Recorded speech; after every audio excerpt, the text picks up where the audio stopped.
Hello and welcome. I am Anders. I'll be your host in this panel that used to have a really boring name, but now have a much cooler name. Welcome to From Start. No, sorry. Messed it up already. From Finish to Start, expanding a complete game.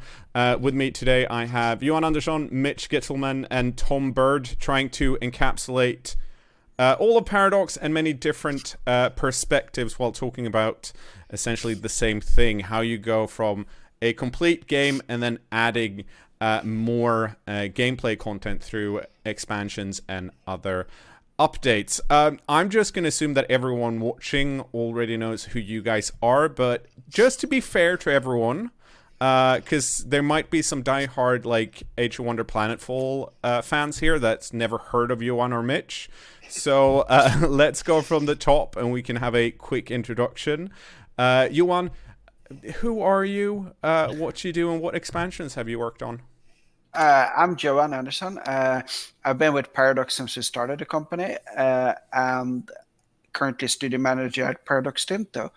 And I don't even know how many expansions and stuff I've done through the years.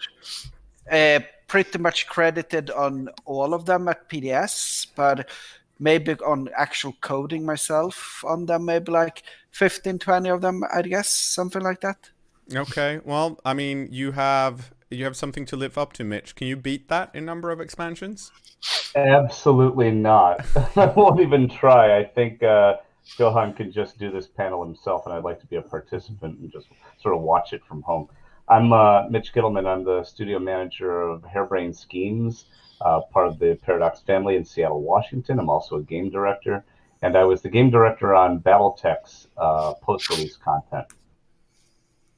Before that, yeah, I did sequels and DLC and stuff like that. Actually, I shipped the very first DLC that I'm aware of on console, right?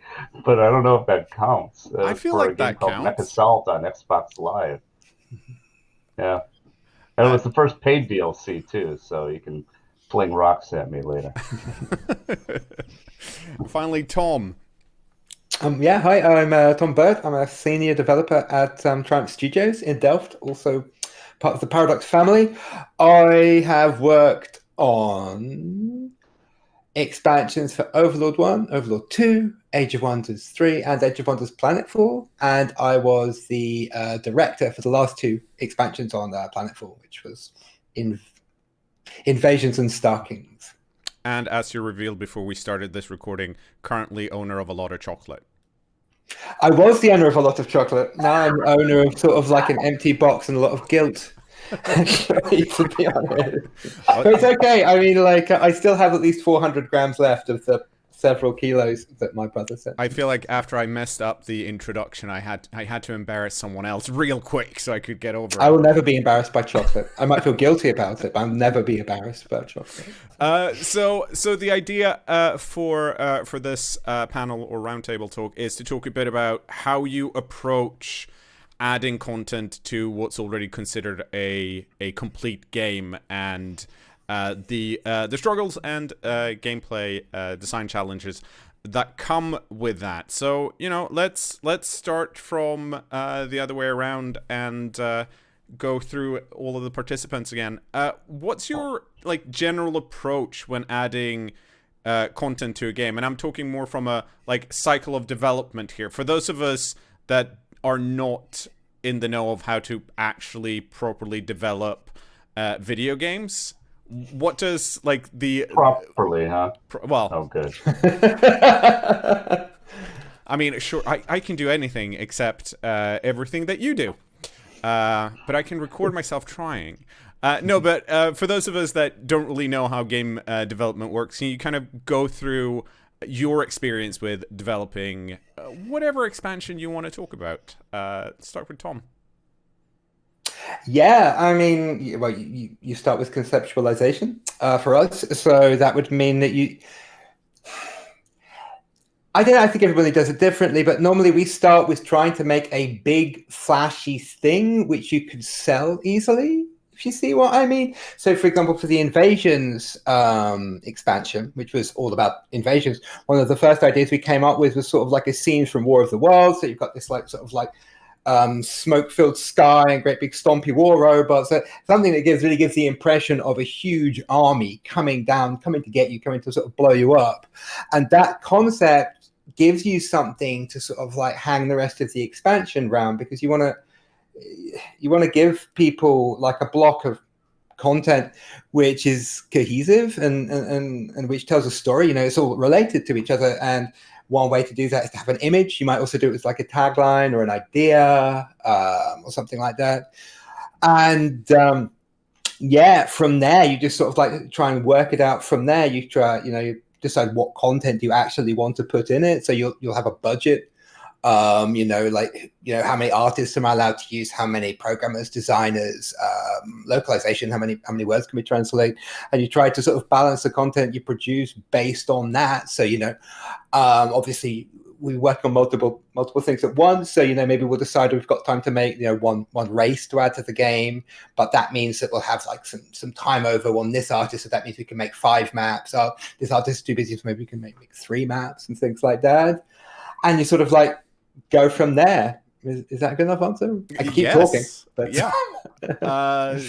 Mitch, how do you approach it?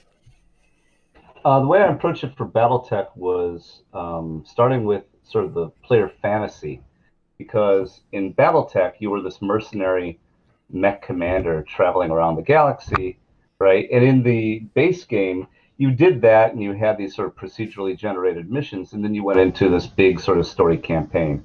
And what we wanted to do was make you feel more like a mercenary and give you more agency to go where you want and do what you want. So we started with that premise of how to make the player feel even more like a mercenary commander.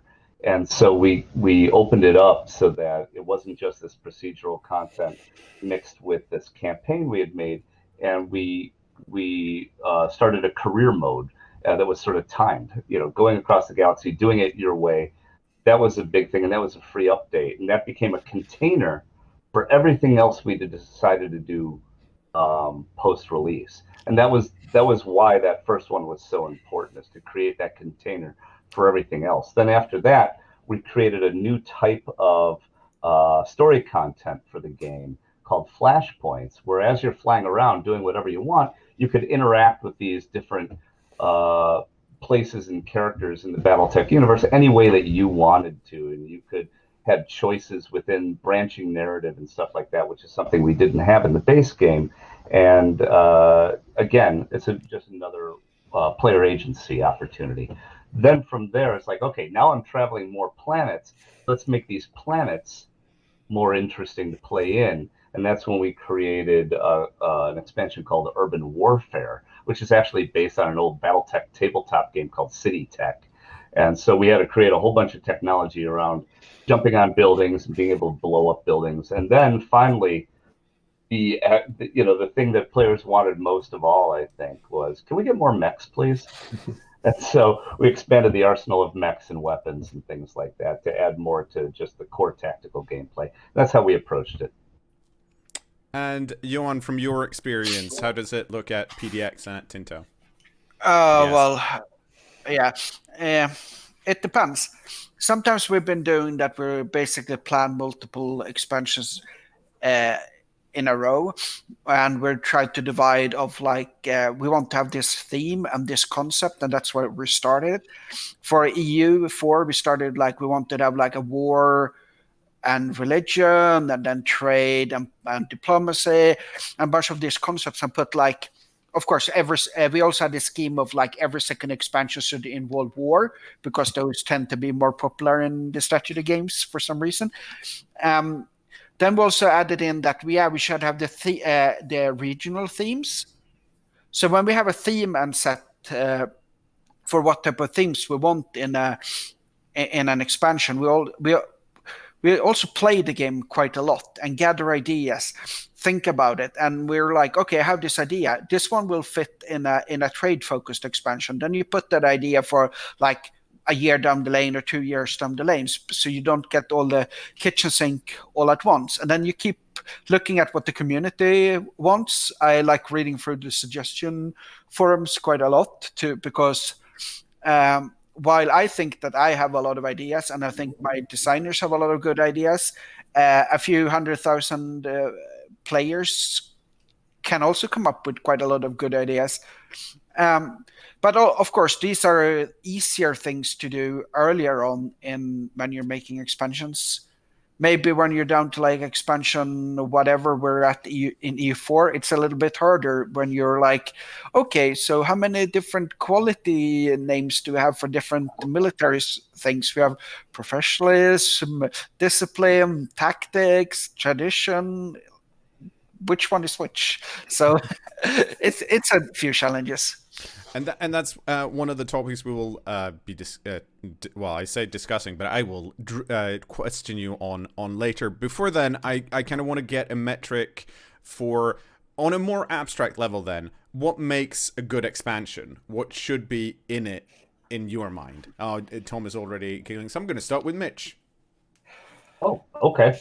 What should be in an expansion? Wow, that's interesting. Well, I guess that's what I get paid for. I should figure that out. Again, it fulfills an audience need, I think is an important thing. And I stress not wish, but need, right? I think there's a difference. I think it was Henry Ford who said if I gave, customers exactly what they asked for, I'd be trying to make faster horses. So it's not that exactly. But, going back to that player fantasy, okay, I want to chart my own path, etc. Okay, what are the tools we're using to do that? So that's one thing. Also, frankly, like Tom said in the beginning, sort of like, I don't know about what's big and splashy, but what's a cohesive thing that I can describe to other people that they can get their heads around and say, oh, I see, this is the urban warfare expansion. I bet I get urban warfare in that. And I get all the things that accompany that. So you get that theming in there and people can figure out if it's right for them because they have an idea what's in it in the beginning. Other than that, what's important, time, money, and quality. It's the iron triangle of game development. How much can we make in this amount of time and at what quality level? And if we can't do it at that quality level, maybe we should save that feature for the next expansion and do something else now. Of course, we have two different types of expansions. We all do these free expansions and paid expansions, and making sure there's quality in both of them is super important to us. Tom, what do you have to add? I think. I agree with what Mitch said. That was. He came up with a fine answer. We do not have. I have my own ideas. But I do agree with Mitch. I think a really important thing to come up with is something which gives players like a sense of new potential and new possibilities. You want to put out an expansion which isn't simply like, sometimes I see people make expansions. I'm not going to name names because that'd be quite rude. But you see an expansion that comes up for some games, and you're like, I've done quests like this already. I'm just buying another quest or another piece of content, which is basically like what I've already got in this game, but pink. It doesn't give me any new possibilities. It doesn't give me any new ideas. You want something in the expansion which makes you think, I can now play this game that I enjoy, but in a different way. It's not like the game I've played before. It's new. It's something refreshing, but at the same time, the same. If you see what I mean, you want to find a balance, because like people play a game for a reason. There's like a core identity to the game, which you need to keep. But at the same time, you need to push the envelope enough that it's a bigger idea when you're finished. If you see what I mean, you end up with a bigger game, a cohesive game, but a bigger one. I do, and I have some comments, but I also want to get Johan's input here first and see if what he thinks about it. Yeah, we discussed that a few years ago. Me and Henrik Freyes identify what the key 3 things that an expansion should hold. We think we thought one of those things which we have changed our mind about is adding quality of life stuff, because we now believe that quality of life stuff should be in the free patch. But the other things that's important is things that fulfilling power fantasies, or like the player promise that you're becoming more powerful by doing this, or you're able to do this thing that you couldn't do before. the variant of that, which is called flavor, in that, okay, I'm playing this country. It did not, this is GSC specific, right? I'm playing this country or this thing, but it's now different because of different mechanics. There's a little bit to what you guys also said. And these are the three things that we want to think about. Of course, now we scrap the quality of life, and we just want the flavor and player promises. Yeah, 'cause the one thing I'm assuming partly here that this also depends on like what type of game you're actually developing for, because as a player, sometimes I'm just like, Tom, Mitch, I see what you're saying, but sometimes I just want more of the same. I just want more of it, right?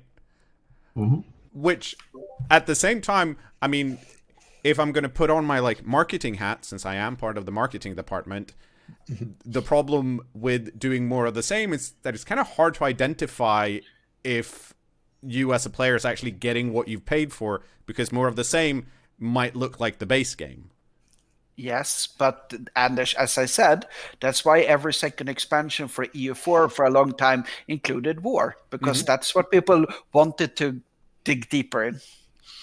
So it's good to know your audience. Like I said as well, it's your balance as well. Like the game has a core identity. There's a type of content you expect from the game. If unless you're Yoko Taro who can do whatever the fuck he likes, nothing matters. But if we're releasing Planetfall, people expect turn-based combat, turn-based world map, and stuff like that. If I put in a pinball mini game, that is a new possibility with lots of potential new exciting things for the game, but it's not Age of Wonders Planetfall, and a lot of people would get very confused, probably upset if we were to sell it. So to a degree it is more of the same, but it has to, like I say, push the envelope. If your game right here is here, you want the game to be a bit bigger, but you still need to have that core of the game in there. It still needs to feel like a cohesive part of the content that you already had.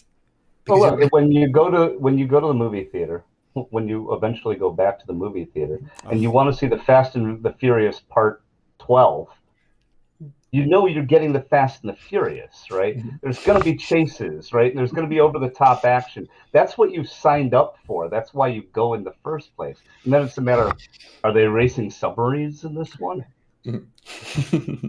So, but we're trying to be more like, yes, it's Fast and the Furious, but not necessarily Fast and Furious Tokyo Drift, the ugly stepchild of the Fast and the Furious movies. We've seen all of the movies. Good, let's move on.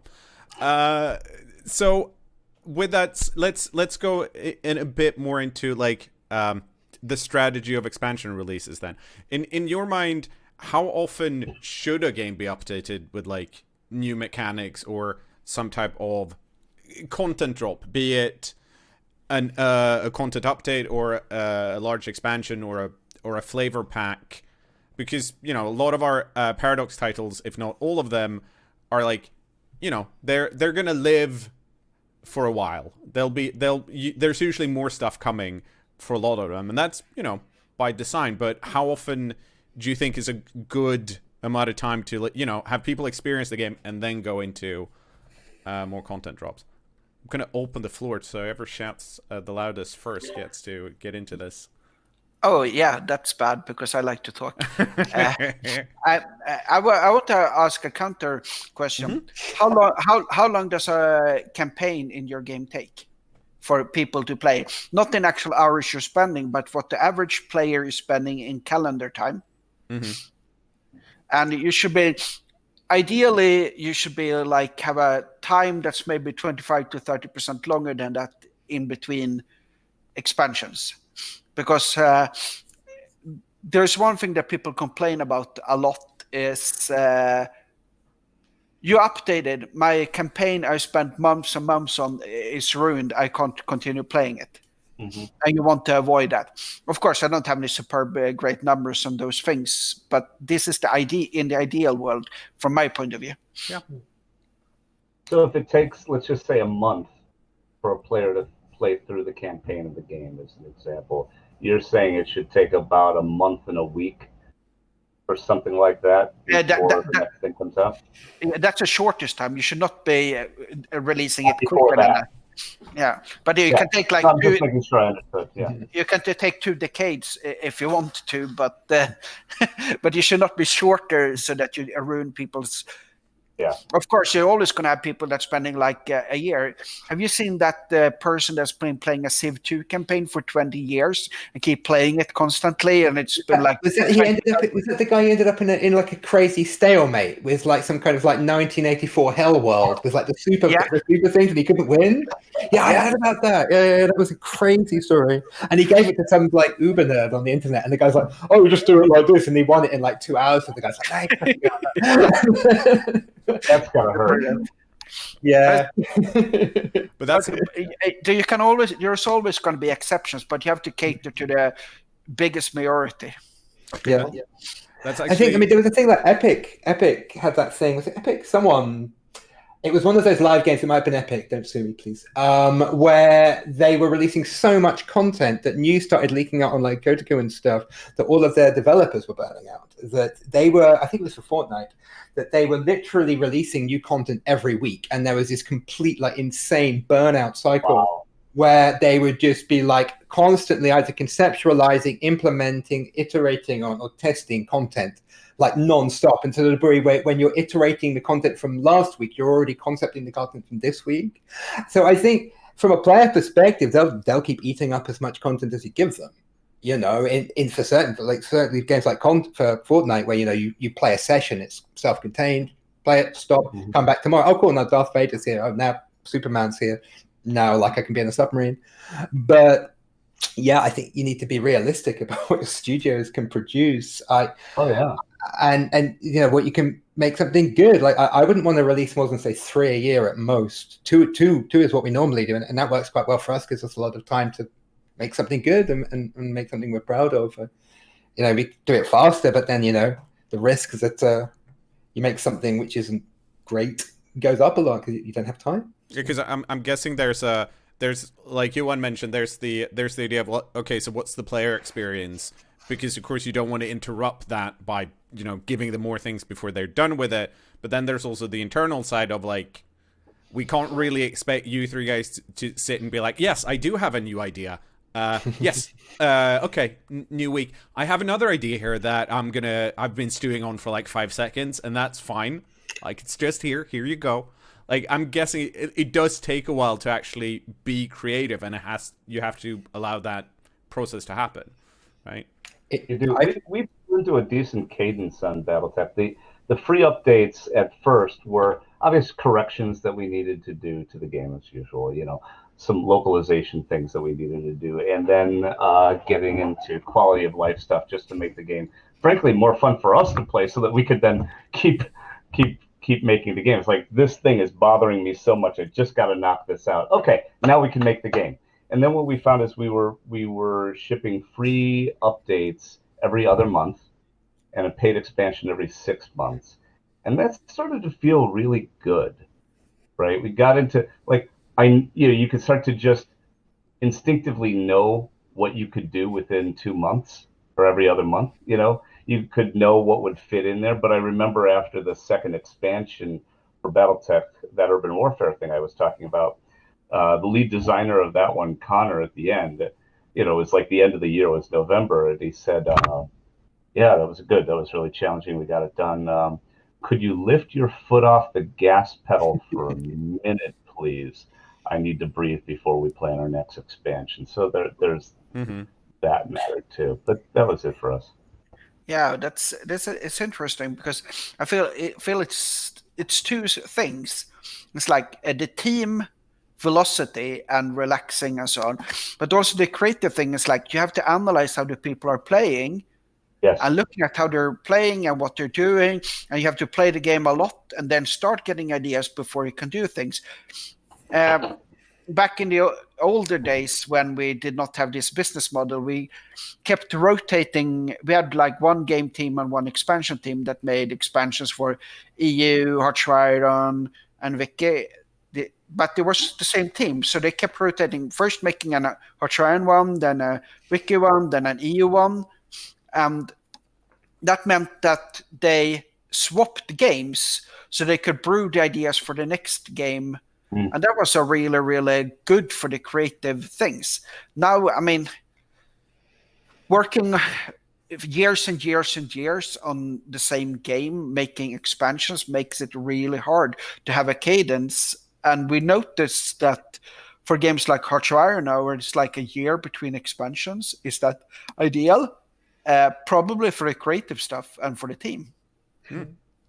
It's also an amazing training ground. Real fast, Anders, Yeah. forgive me, but what Johan's talking about, look at how you develop the talent on your team by giving them all those opportunities, right? That's a wonderful thing for a game team, too. Look at the education that they got from that. And so that's also something we looked at, too, when it comes to these expansions, is what sort of who's ready to step up into a leadership role and stuff like that. And that's just one of those behind-the-scenes things that really help game development. Yeah, that's super interesting, because one of the few things, or one of the key things in learning, is like seeing the decisions you take at the start of a project and seeing what happens in the end. And so expansion projects, if they take like a year or 3 months or whatever, it's kind of short. It's a cycle. For most people, will be able to be there from start to finish and learn and iterate and learn the skills, which is important because games today do not take the 6 to 9 months it took. Well, when I was little 20-year-old kid many decades ago, and now they take like 3, 4, 5, 6, 7 years to make, and it's super hard to see the start to finish. So that's why expansions are good for training developers. Mm-hmm. And this brings me to like the final. I have some funnier questions at the end. We'll see if we get to them because we're in the middle of the interesting bit, which was what I wanted to talk about. But and Johan, you've touched on this a bit at the start, but when is having too much? Like, can you have too much content in a game? Because as we mentioned, like some of the GSG titles. For example, European Solus 4 has a lot of expansions, and you then have to juggle a bunch of different things. How do you make sure it's still cohesive and kind of makes sense? How much harder does it get once you're a few expansions in, or is it just smooth sailing all the way? I expect it's not. It's not smooth sailing. It takes longer to develop. Also, the code base, when you have like dozens of similar features and they're interacting with it, it's also like more bug prone and more harder to get things to. And also you run, as I mentioned, you run out of ideas, you run out of creative. Like, yeah, we have this like 25 stories tall castle that is also 1400 meters wide and goes into 7 dimensions while being a rocket ship. And like, yes, but that's not a very good villa. So it's super hard. But then maybe other people here have better opinions, but I don't. I personally struggle a lot with the concept of like bloat when you supported a game for 6, 7, 8 years. It's like you can't really remove stuff that people are paid for. No. I think that like there's a difference between like too much content and too much like content given to the user at once. Like you have different types of users. Like I remember I've logged into like free-to-play games sometimes, and you log in and you're just like, hello interfaces, and you've just got buttons everywhere, like 15 different types of content, 15 different types of currency. You're like, if you click on this, like boop, boop, boop, boop, boop, boop, boop, boop, boop, boop. And for the people who've been playing for 2 years, 3 years, it's brilliant. Look at all of this stuff I can do, and I understand all of these different things. To a new player, so you can certainly have too much content at once for a normal human being to understand. You can put someone in front of a computer and like it happens sometimes before you've even expanded the game, you click open and the game's like, hello, welcome to turn 1. I'm a tutorial. Boom, boom, boom, boom, boom, boom, boom. And the player's just like, I don't actually know what I'm doing because I've just read 15 tutorial messages and I don't have time to process some more. So I think it's not so much a case of too much content. It's a case of structuring and rationing that content so that the player doesn't get overwhelmed by it. Maybe the player can switch it off. Like that's one thing to do. So it's not so much that you're removing content, but you're giving the players the option of like, in this next game, do you want to, for example, disable France? Maybe France is a source of too much complexity in your game. Just switch France off. It's just like, just, make the English Channel much bigger, make France part of England, even. Just get rid of France completely and just turn it into like an extension of Gloucestershire. As it should be. As it should be, exactly. But as it will be again. I guess that's also one of the other balances, right? Because not every player is created equal. I mean, going back to older like Paradox titles, like one of the most popular mods for like Hearts of Iron 3 was Black Ice. Black Ice just adds a lot of stuff, and there are some people that really love that. They're like, heck yeah, I get all of these extra guns, and I need to know how all of these interact so I can make like the perfect, approach to making sure that France is actually part of England. And other people are like, this is just too much. Just give me a gun and I'll go. So I guess that kind of relates to what Johan said earlier, that you also do kind of have to figure out who your players are and then try and find a balance with that. Sorry, now I'm not sure why I'm adding stuff here. I'm not the expert. But then again, like Johan and Mitch, I also like talking. And you guys have been saying smart stuff, so I'm like, I need to come in with something. So we've already kind of covered that most of the Paradox expansions do come with free updates, and how that's really relevant for a bunch of different reasons. If that's kind of adding quality of life stuff or building onto so that you can then add expansions. So to kind of get to the final questions after Bloat here, in your mind, is a game ever finished? And now I'm just like specifically talking to you, not on a strategy sales level, but do you think there's ever a point where you can look at a game that you worked on and be like, yeah, I'm done, I'm super happy with this, everything works out great? Or is there always like this idea that I've worked on this so long, maybe I can just go in and tweak stuff if I had more resources? I think it really. I think for some games you can finish. So you can say I finished. Like you take a self-contained story game like The Last of Us, for example, or something like that. It tells a very specific story, and if you were to expand The Last of Us too much, you'd ruin the story. The story has a beginning, a middle, and an end. You put too much stuff in the middle or the beginning and end, you wreck it. People don't want to see what happens before the scenes or after the scenes. So it's certainly possible for some games to be finished. Yeah, but for the type of strategy games that we make, where you kind of make a game, you want people to constantly replay it and try new things. In principle, you could always keep tweaking them. Maybe not adding stuff to them, but you could certainly always keep refining them and modifying them and things like that. You might not want to keep doing that forever. You might burn out, but the game itself has the potential to be expanded for a very long time. I think if I was making a game like what Johan was talking about earlier, and like Tom was just saying, the ability to edit would be great. If I could take things away and add, that would be kind of ideal. If not, well, then you just got to wash your hands of it eventually. But the idea of editing is really compelling that nobody would tolerate. Yeah, game director's cut. Yeah, I think. Now, go ahead. I think that what Henrik and his team did with Crusader Kings 2, Holy Fury, that made the game into a pretty good finished state. Of course, they were already deep in progress with Seeker Free during that thing. So, yeah, not entirely surprising that it felt that it was finished. But for me personally, I don't know. Sometimes I don't know. It's super hard to when is a game finished? Yeah. It's like one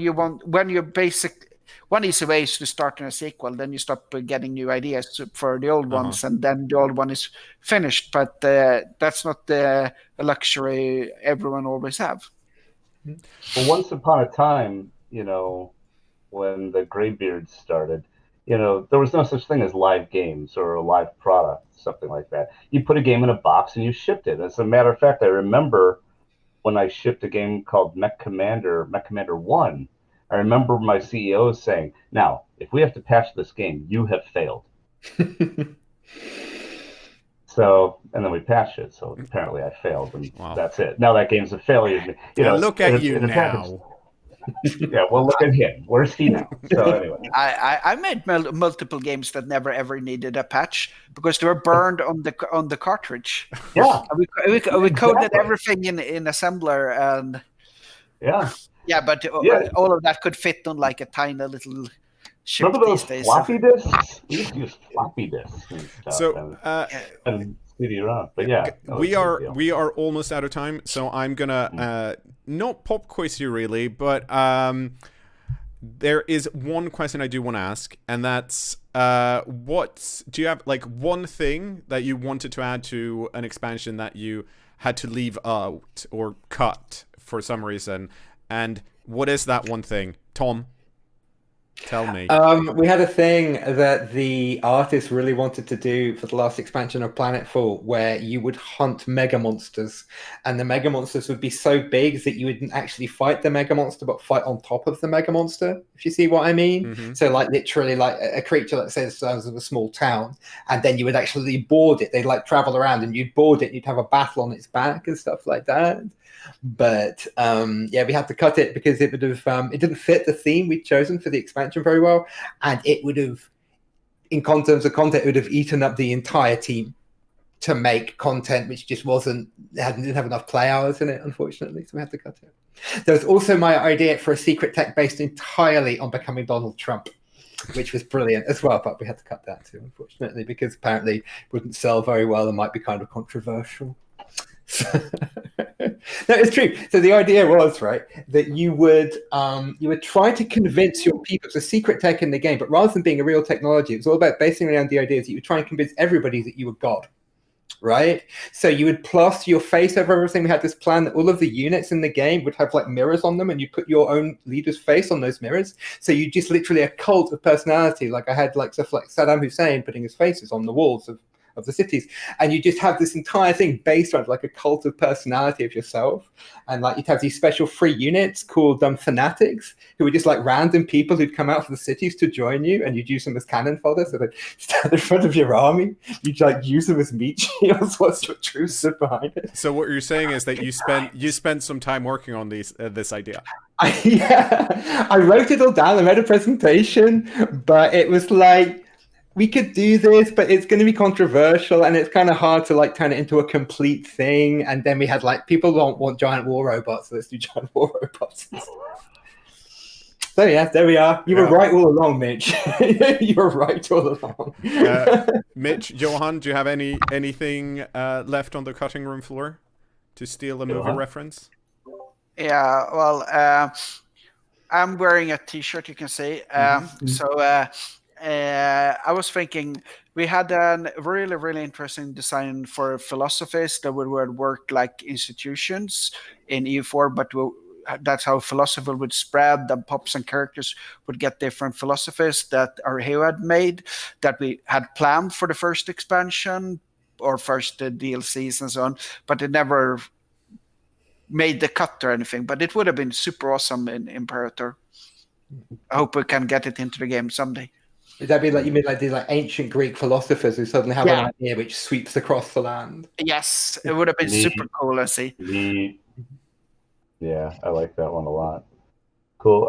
For us, for Battletech, there were two things. One, we had for a long time this concept of, for lack of a better word, commander abilities.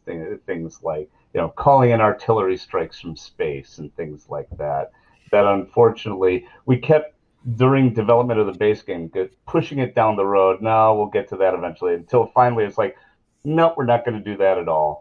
And then it's like, okay, well, we'll pick it up maybe in an expansion. Then we kicked that one down the road until finally, no, we're not doing that at all. And then the team came up with a really interesting idea.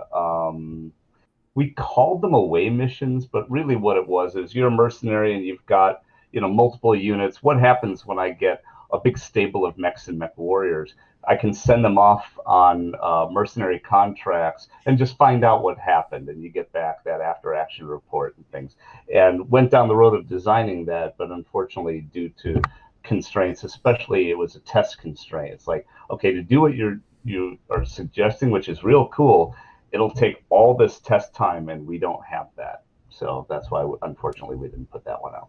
And I realize now that this is a horrible question to end a panel with, because now everyone's just slightly disappointed, wanting more from all of these games.